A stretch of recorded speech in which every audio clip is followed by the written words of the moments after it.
Hola, ¿qué tal? Buenas tardes o buenos días, buenas noches, depende de la hora en que lo estén viendo. Bueno, yo les voy a exponer qué es el PCR. Bueno, el PCR es reacción en cadena de polimerasa. El PCR nos permite la elongación de cadenas de ADN a partir de cadenas molde en vitro, o sea, que se realiza fuera del cuerpo humano. Bueno, el PCR necesita ciertos materiales o requerimientos para llevarse a cabo. Bueno, primero necesitamos una cadena molde de DNA genómico o DNA complementario. Necesitamos una enzima polimerasa, que ahorita más adelante les voy a decir cuál es. Ocupamos cofactores de activación, normalmente se usa magnesio, los desoxinucleótidos y primers. Bueno, aquí está en una imagen todo lo que necesitamos. También necesitamos un termociclador, que es una herramienta que se tiene normalmente en los laboratorios de biología molecular, y tubos de ensayo. Ok, aquí lo que les decía, todos estos complementos o cosas que necesitamos se tienen que poner en un tubo de ensayo dentro del termociclador. Se ponen en cierto orden. Primero se debe de poner el DNA molde, luego todos los demás factores o reactivos que necesitamos, y al final se debe poner la polimerasa. Bueno, aquí está. Vamos a describir cada uno de lo que necesitamos. Primero necesitamos la polimerasa, como ya dije antes. La polimerasa que necesitamos se llama Taq polimerasa, que es la más usada actualmente en el procedimiento de PCR. Su función es polimerizar las cadenas de DNA a partir de una ya existente, como cualquier otra polimerasa. Una característica especial de esta enzima es que funciona a 95 grados centígrados, que es una ventaja, ya que otras enzimas polimerasas no soportan tal temperatura. Bueno, esta enzima se descubrió en las bacterias que habitaban en los geysers, ya que estas bacterias sobrevivían a temperaturas casi del punto de ebullición del agua. Estas bacterias eran los Thermophilus acuáticos. Bueno, también vamos a necesitar el DNA molde, como ya dije. Este DNA se puede obtener de cualquier muestra biológica y es suficiente con una sola muestra. También, si se requiere, o si se quiere más bien amplificar una muestra de RNA, primero se tiene que llevar a cabo un proceso que se llama retrotranscripción. ¿Qué es la retrotranscripción? Bueno, básicamente es convertir ese RNA en DNA complementario, porque es más fácil trabajar con él.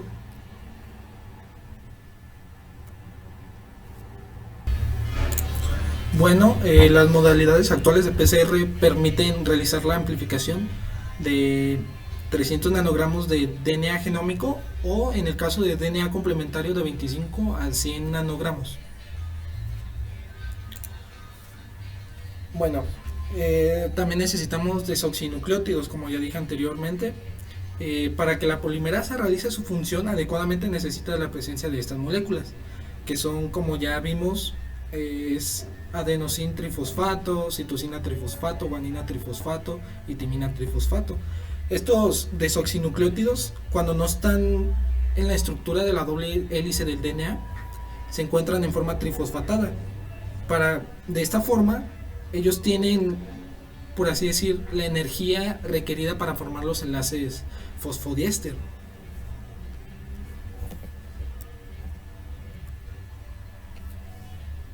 Ok. Estos desoxinucleótidos se deben de agregar en cantidades óptimas para realizar el PCR. Estas cantidades óptimas es de 50 a 200 nanomicras. Fuera de este rango, no, el PCR tiene gran probabilidad de fallar, ya sea porque se quede corto esta cantidad o porque hay diversos errores, por así decirlo.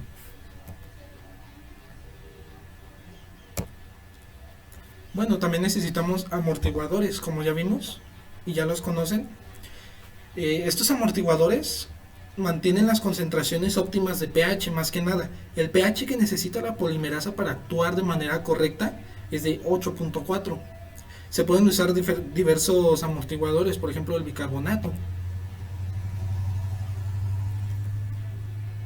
Aquí está lo que les decía, se utiliza magnesio como cofactor. Bueno, el magnesio actúa como cofactor y se debe de estar presente en cantidades específicas de 1 a 2.5 micromicras. Esta concentración debe de calcularse en cada PCR porque esta concentración es diferente en cada procedimiento y cada PCR requiere cierta concentración, por así decirlo.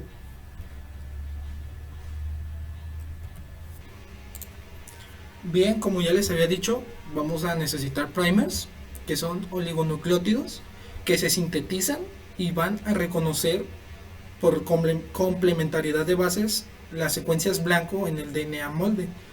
Su función va a ser básicamente agregar el extremo 3' para que la polimerasa pueda adherirse. Básicamente es eso. Bueno, vamos a ver que existen dos, o vamos a tener más que nada dos primers, que se van a llamar sentido y antisentido. El primer sentido es complementario y antiparalelo a la cadena 3 a 5' del DNA molde, y el antisentido es lo contrario, es complementario y antiparalelo a la cadena que va de 5' a 3'. Aquí tenemos la imagen. Como podemos ver, el primer sentido y el antisentido siempre se van a adherir en el extremo 3', y ahí se puede ver fácilmente, el sentido es complementario a la cadena de 3 a 5' y el antisentido de 5 a 3'. Es fácil. Ok, también todo en el PCR necesita estar en concentraciones óptimas, y también los primers no son la excepción.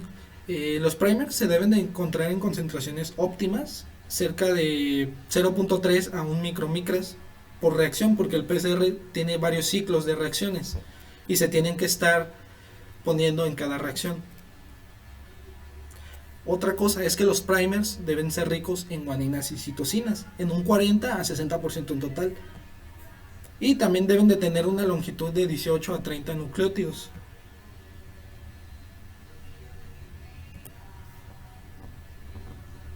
Los primers van a tener algo que se llama temperatura de fusión.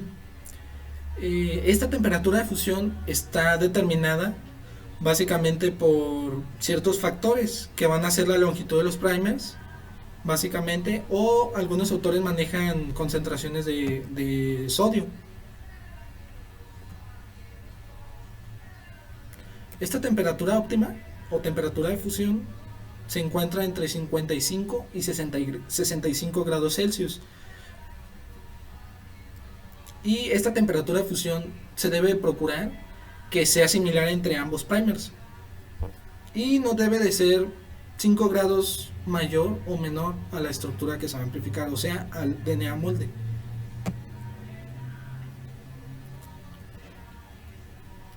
Bueno, el PCR tiene pasos. Las reacciones del PCR tienen pasos, que son 4. El primero es el inicio de la desnaturalización, el segundo es ciclo de amplificación, tercero es amplificación final y el cuarto es almacenamiento temporal. Ahorita se los voy a explicar. Aquí tenemos la imagen de cómo actúan los primers básicamente. Primero se deben de separar las dos hebras del DNA molde, y una vez separadas las dos hebras, los primers reconocen la hebra a la que pertenecen. El primer sentido va a reconocer a la hebra 3, 5' y el antisentido va a reconocer a la 5, 3'. Ambos se van a unir en el extremo 3', como ya dijimos. Después va a comenzar la polimerización y al final vamos a obtener las cadenas amplificadas. Bueno, el inicio de la desnaturalización se lleva a cabo a temperaturas de 95 grados para que las dos hebras de la cadena molde se puedan separar, por así decirlo. Esta etapa dura 5 minutos. La segunda etapa es los ciclos de amplificación, que son 3 pasos.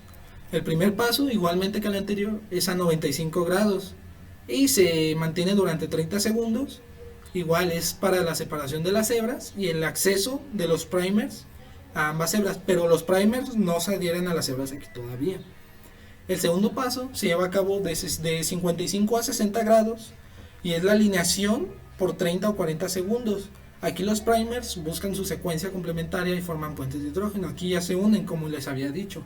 Y la tercera fase, o la última, se lleva a cabo a los 72 grados centígrados. La extensión, adición de 1000 nucleótidos por 60 segundos. Va a durar 60 segundos y se van a adicionar los nucleótidos básicamente por la polimerasa, que es la Taq polimerasa, como ya les había mencionado también. La tercera fase es la extensión final. Una vez que terminamos los ciclos, la reacción se somete a un ciclo más de temperatura de extensión, que es en 72 grados centígrados. Y esta fase se mantiene por 5 minutos, lo que permite que la polimerasa termine la extensión de los productos del PCR que quedaron incompletos. Básicamente es para terminar los errores que tuvo la polimerasa. Otra cosa que olvidé resaltar es que esta polimerasa tiene el mismo rango de error que la mayoría de las polimerasas, que es 5 por 10 a la menos 4. O sea, en verdad es muy poco. Bueno, la última fase es el almacenamiento temporal, que consiste en programar un ciclo final de 4 grados centígrados para la conservación del producto y evitar que los productos del PCR se degraden. Básicamente es eso. Bueno, y vamos a ver que la PCR también tiene fases, por así decirse, que son 3, que es la fase exponencial, la fase lineal y la de saturación. Bueno, la fase exponencial, todos los reactivos están en concentraciones adecuadas y aquí se va a asegurar que exista el doble de producto de la PCR y este se empieza a acumular en cada ciclo. O sea, vamos a hacer el ciclo y vamos a obtener el doble de producto en cada ciclo durante esta fase. Después sigue la fase lineal, que aquí es variable altamente. Los reactivos han disminuido notablemente su concentración inicial. La reacción se lenta y algunos productos del PCR se comienzan a degradar. Como bien lo dice, los primeros productos de la PCR en la fase exponencial van a empezar a degradarse en esta fase, porque todos los productos bajo cierto tiempo empiezan a degradarse por ciertos factores. Y la última fase es la fase de saturación, que es la reacción, donde la reacción se detiene y los productos del PCR no se sintetizan más. Aquí si la PCR se sigue prolongando, es muy posible que los productos de la misma se empiecen a degradar en cantidades muy grandes. Y aquí tenemos una gráfica donde se expone bien las 3 fases de la PCR. Como les expliqué, en la fase exponencial vamos a ver que por cada ciclo vamos a obtener el doble producto, y sí se puede observar en la gráfica. En la fase lineal vamos a ver que ya la gráfica empiece a descender o bajar su ritmo, por así decirlo. Y en la última fase, que es en la plateau, también se le llama así, es muy poco el producto que se obtiene, y es por eso que se debe de detener. Si esta fase continuara, esta gráfica bajaría y empezaría a perder producto con más ciclos. Bueno, hasta aquí es mi parte.